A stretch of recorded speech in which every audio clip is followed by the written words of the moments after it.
Pero fíjense en que comienza con es esencial. Es esencial. A ver si queda claro. Que no se confunda el error con el pecado. Una cosa es un error y otra cosa es un pecado. No es lo mismo.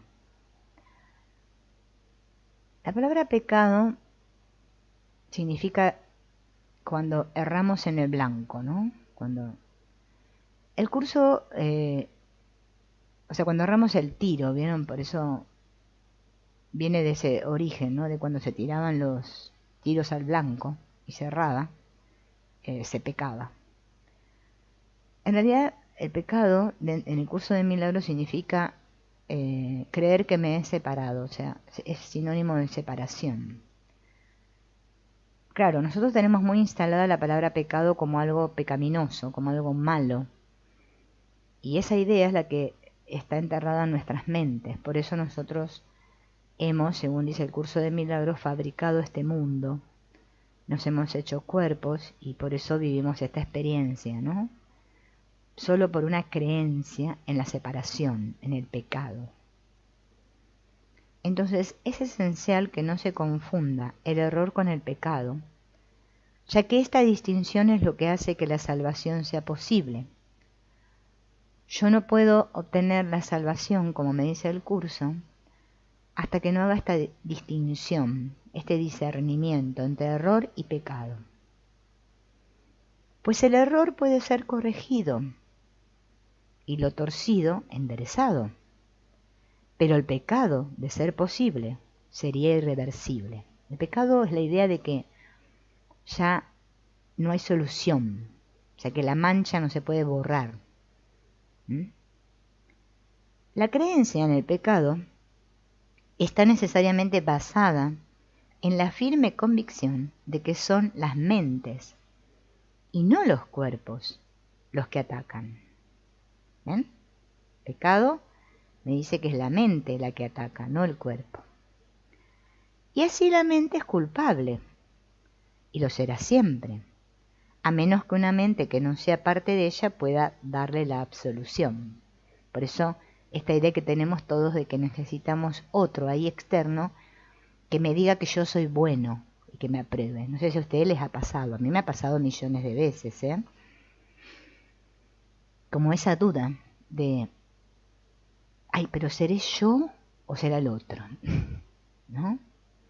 El que he pecado, el que está en el error, el que se habrá equivocado. No, seguramente es el otro, ¿no? Necesito que me digan que soy bueno. ¿Por qué necesito eso? Porque yo me creo que soy malo. Si no, no necesitaría que me digan que soy bueno, porque ya lo sabría, ¿no? ¿Para qué quisiera?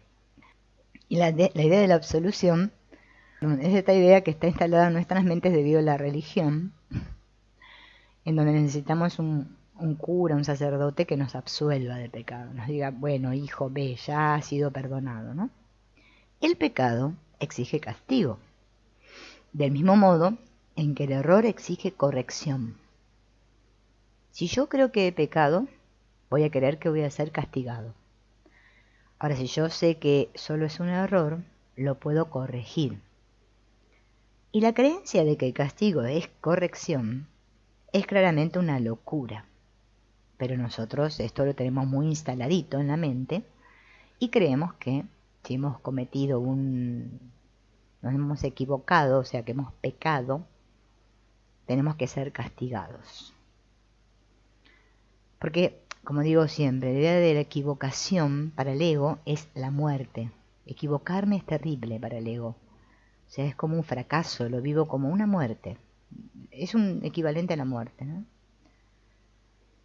El pecado no es un error, pues el pecado comporta una arrogancia que la idea del error no posee.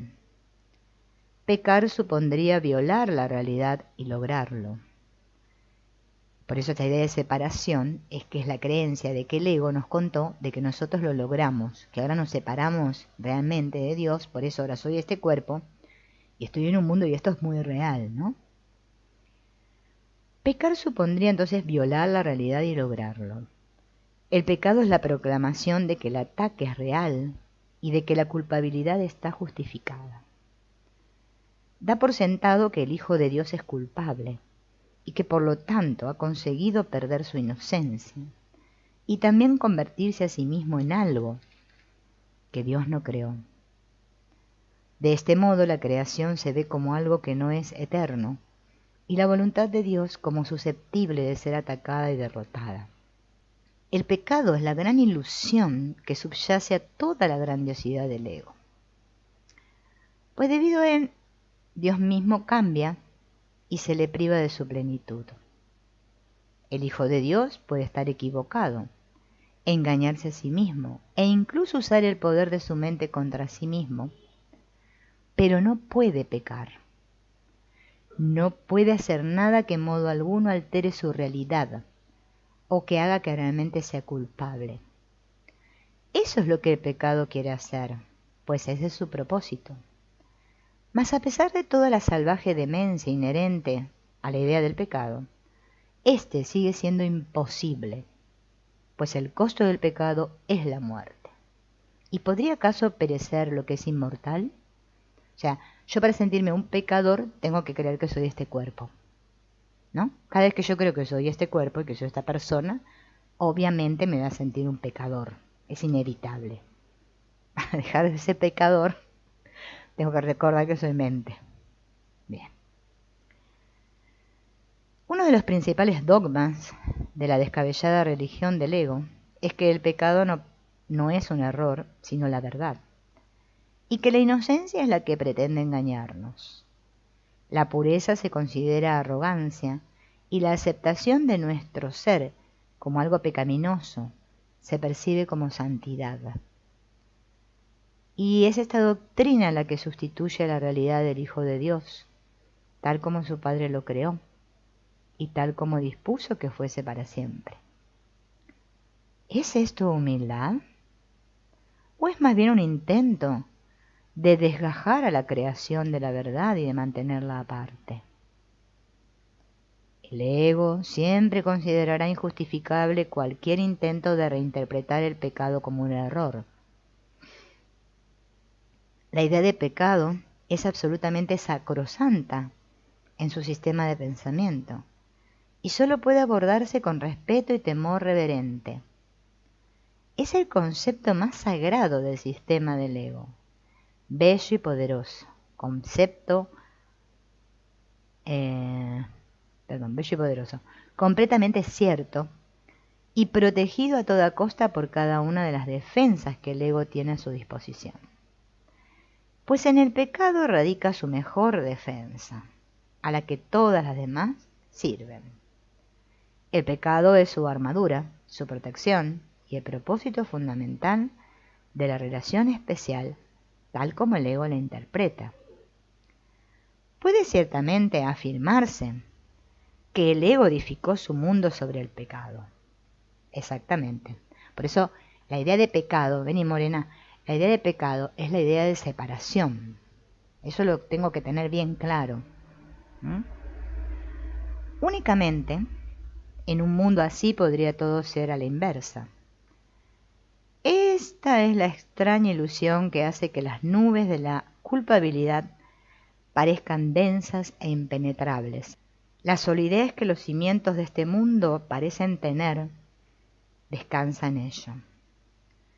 Pues el pecado ha hecho que la creación, de ser una idea de Dios, pase a ser un ideal del ego.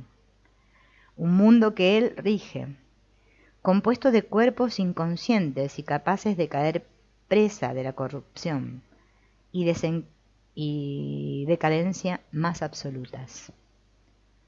Si esto es un error, la verdad puede deshacerlo fácilmente, pues todo error puede ser corregido, solo con que se le permita a la verdad juzgarlo. Pero si al error se le otorga el rango de verdad, ¿ante qué se podría llevar? La santidad del pecado se mantiene intacta debido únicamente a este extraño mecanismo. En cuanto que verdad, el pecado es inviolable y todo se lleva ante él para ser juzgado. Mas si es un error, es él el que tiene que ser llevado ante la verdad. Fíjense en estas frases maravillosa, porque para nosotros es cierto lo que dice el curso, el pecado es algo sacrosanto. Ser pecador es como, y reconocer que lo somos es como algo muy bien visto en el mundo. Entonces hay que juzgar, ¿no? Al que peca y castigarlo. Esa es la idea del Dios que tenemos, ¿no? Que nos juzga, nos acusa, nos castiga. Pero si fuera un error, solamente tenemos que llevar al error, ¿no? Ante la verdad y nada más, ¿no? Por eso el curso le dice, lleva las ilusiones ante la verdad. Nosotros queremos traer la verdad a la ilusión. Por eso no salimos nunca del asunto este.